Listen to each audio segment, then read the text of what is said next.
After getting a good deal on an apartment, Harry Stewart moved to the town of Silverton from Mill City in Oregon. Things were working out just fine in the new place. He landed a good job and met some new people, though he hadn't quite forgotten home sweet home in Mill City. But it was ever since he visited a small restaurant across town that he finally found a place that reminded him of home.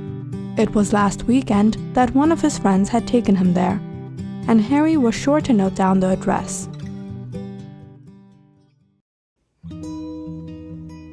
The next Friday had finally come along. Harry headed out to the restaurant after work. It was after some time, while driving down the lonely narrow road, that he slowed down, searching for any animals because he could swear he heard something. A bit far off to the side, he noticed a dog sitting in the dirt by the woods. Harry continued on driving, but something about the dog caught his attention. It was unnerving staring into its eyes. A long scar ran down its face through its eyes. However, it wasn't a stray, well-groomed. It was a Doberman Pinscher if he wasn't mistaken. Perhaps it was lost. Whatever the case, Harry drove on.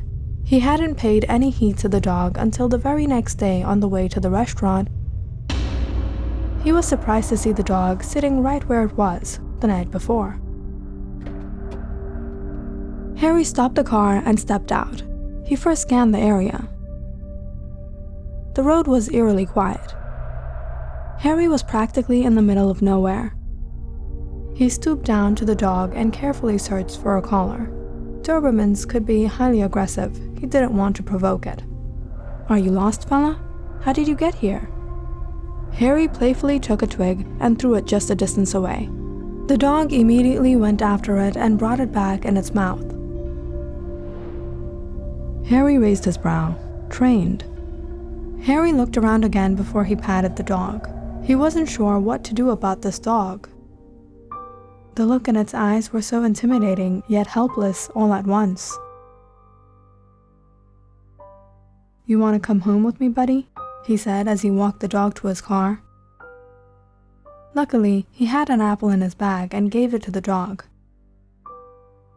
To his amazement, the dog ate it so quickly it seemed that he had been very hungry. But soon as the dog was done, it went back to the side of the road where it had been and sat down in the dirt. Harry was confused by this dog's behavior. Was its owner around here somewhere? Maybe. It wouldn't be right to just take the dog and leave. The next whole week went by, quite busy with work. Harry had totally forgotten about the dog, until the next Friday night, when he was traveling to the restaurant for dinner. He was shocked to see the dog sitting right there again. But now, in a horrible condition. As soon as Harry caught sight of it, he felt sorry for it. It was no longer that daunting, well-groomed dog anymore. Its fur had gotten dirty, its stomach had sunken in. It looked sick, curled up in a ball, trembling on the ground. Was the last time it ate was when Harry fed him that small apple? Harry immediately went to comfort the suffering dog. He wasn't going to leave this poor animal behind today. Perhaps it was his mistake to leave him behind before. Over the next few days, Harry took care of the dog. It returned to its usual health, and Harry posted pictures of it online. He was surprised by how trained this dog was. He made no mess in the house. Amazingly, it knew how to potty in the toilet. And it seemed that he understood everything Harry said. Harry started to feel like the dog was his. Just until a few days later, he received a call from a woman. She inquired about the dog and informed Harry she would like to come pick him up. Harry didn't really have a choice but to give the dog back to its owner. And the very next day, the woman was at Harry's apartment. "Alfie, where were you all these days, buddy?"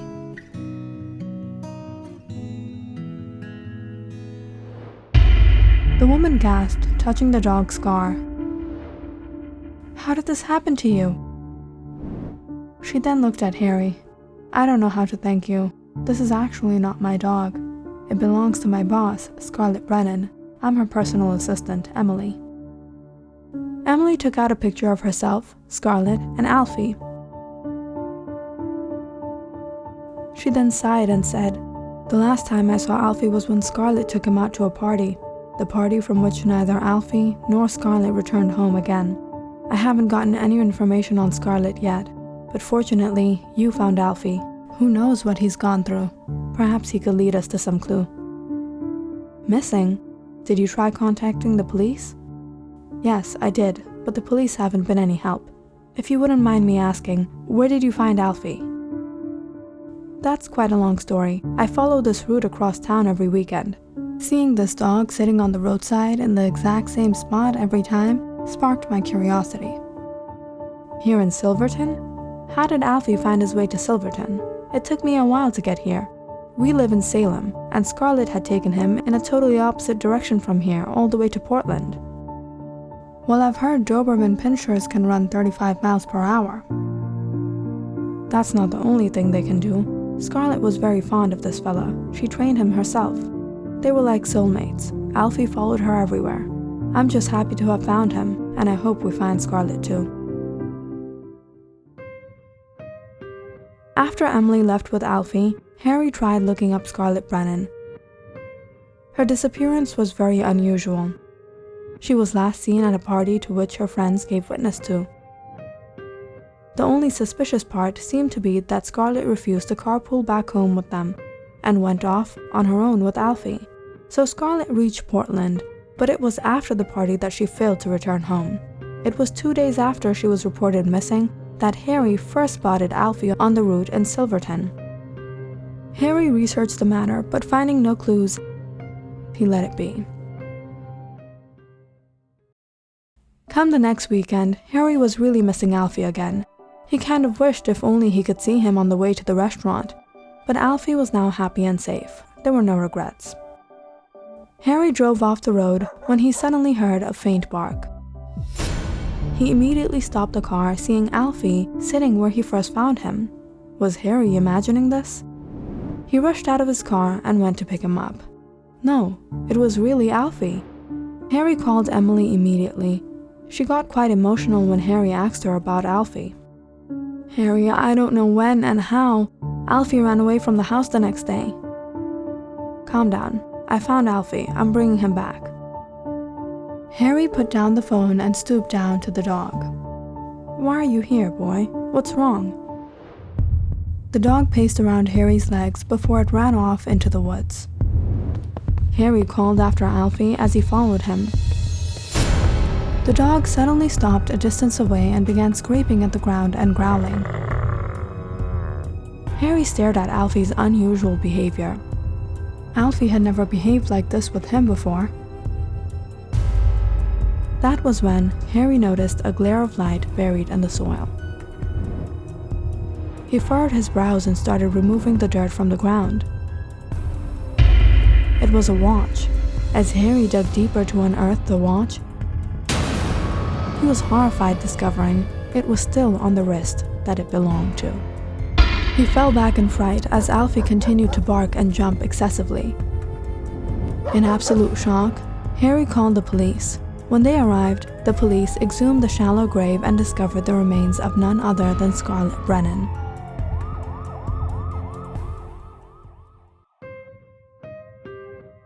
Scarlett Brennan was reported missing the night after she attended a party at Portland, Oregon. It was a party hosted by her college friend Natalie.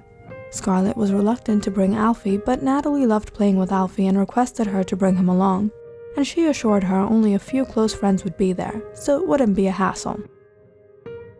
The party was going great. There were only about 5 to 6 of them. It was that evening that Scarlett went out to receive a call when she was introduced to her friend's neighbor. It was a man just a bit elder than them all. He was attractive and had a rather charming personality. Out in the hallway, the two ended up chatting longer than they expected. "How are you getting home? If you want, I can drop you off, or we can even drop by a restaurant together." Scarlett had plans to carpool with her friends, but she had found this man quite attractive and was actually hoping he asked her out. She agreed and went with him. However, midway into the journey back home to Salem, she realized he was taking another route. "Alfie, attack him!" Hearing the dog's growls, the man scrambled through his car's compartment. Alfie pounced onto him and was about to give a fatal bite when suddenly the man threw his knife at the dog. It hit Alfie over his head, making him blind in one eye. Scarlett was helpless. She tried to save her dog and defend herself, but her hits were rendered useless. Having gotten the dog at a vulnerable state, the man took the chance and opened his car door while driving. Alfie fell out, still whimpering in pain as the man sped off.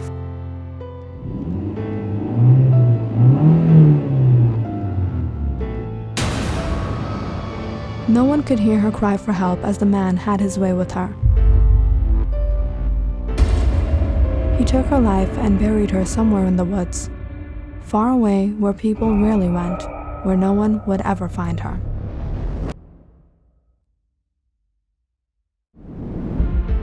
Little did he know that Alfie hadn't stopped following them. Though injured and blinded in one eye, he didn't stop running after that car and tracked his way to where his owner lay.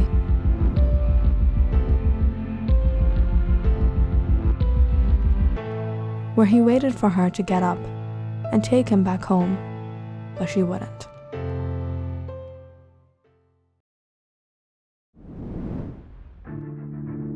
After a thorough investigation, Scarlett's perpetrator was caught. It was found that he had a criminal record of harassment and theft. He didn't live in that apartment building at all. That day, he managed to enter the building. Someone let him pass the security gate, assuming he was a tenant.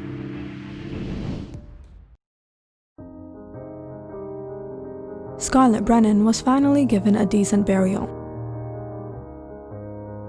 Alfie perhaps would have died there by Scarlett's side if you hadn't brought him back. I haven't seen a dog as loving and loyal and protective as him, and I want to give him to you for what you've done for us.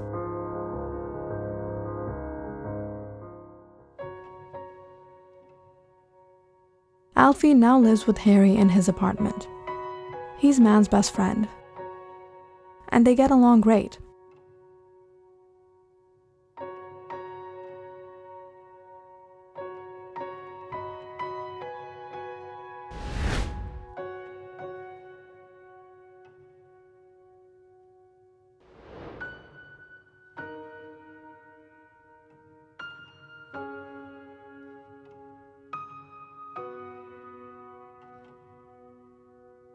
But every now and then, Alfie suddenly goes missing. But Harry always knows where he would find him, down the route to the restaurant in Silverton, where once his owner lay. Click on the subscribe button and check out more awesome videos on our channel. And don't forget to press the bell icon because you know it's interesting.